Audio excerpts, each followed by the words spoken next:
Hey guys, I'm Talisa with Talisa Aquarist, and I have a somewhat sad announcement to make. I don't know if you guys watched the video yet, but this morning I posted a video of me feeding all my fish bloodworms, and I got to Peacock's tank and I was like, oh, I don't see him anywhere in there, but I dropped some bloodworms in because it's not unusual that he's just hiding behind a plant, you know. And after I got done filming, I was like, you know, I should go check on him.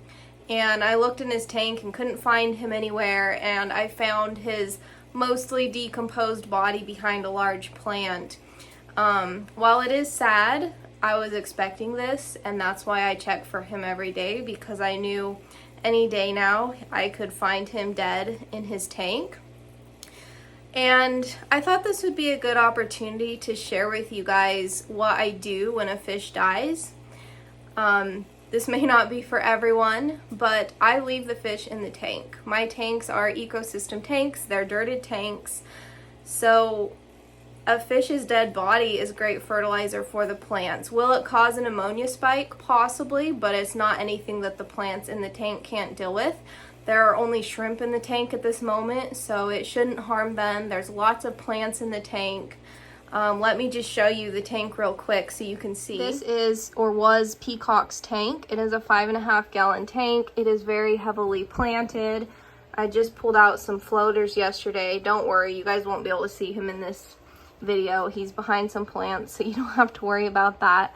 Sorry about all the glare off the tank. I am glad that I bought this plushie that looked a lot like Peacock when he was young. I'll post some photos on this video so you guys can see what he looked like, and I'll also post a photo of the most recent photo and you guys can just see how sickly and like old he looked. But yeah, that is Peacock's tank, or was his tank. I'm going to leave him in there, and when he is fully decomposed and the water quality is good, I will probably take Skipper from his 3 gallon tank. Skipper's the new beta fish that I just bought, and I set him up in the top fin tank that I got from PetSmart. And I never planned to keep him in that small of a tank. It's temporary. And what I'm going to do with that 3 gallon tank over there on the floor, I will add some Blue Dream shrimp to it, so it will be a shrimp tank. And I will probably add a couple of African dwarf frogs in there as well, because there's a lid on it, so they will be contained and they won't be able to jump out.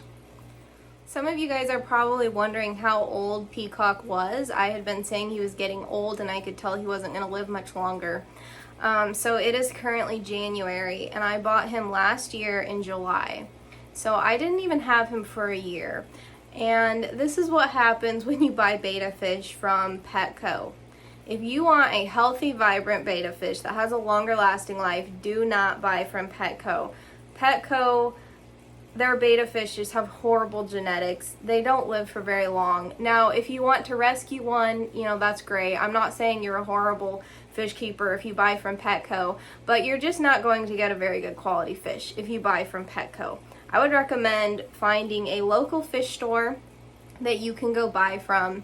If you don't have any good local fish stores, I would recommend getting an imported beta fish if you want one that's going to be vibrant and healthy. I also bought Finley, not from Petco, but from my local fish store on the same day that I bought Peacock, and I wanted to compare like their lifespan, their vibrancy, healthiness side by side. And you guys just seen Finley today swimming around in the background of my video in a 10 gallon tank. He's healthy, he's vibrant. I expect him to live for another year or two at least. And Peacock has already passed away. Now, granted, I could tell Peacock was older than Finley when I got him, so it's not entirely fair.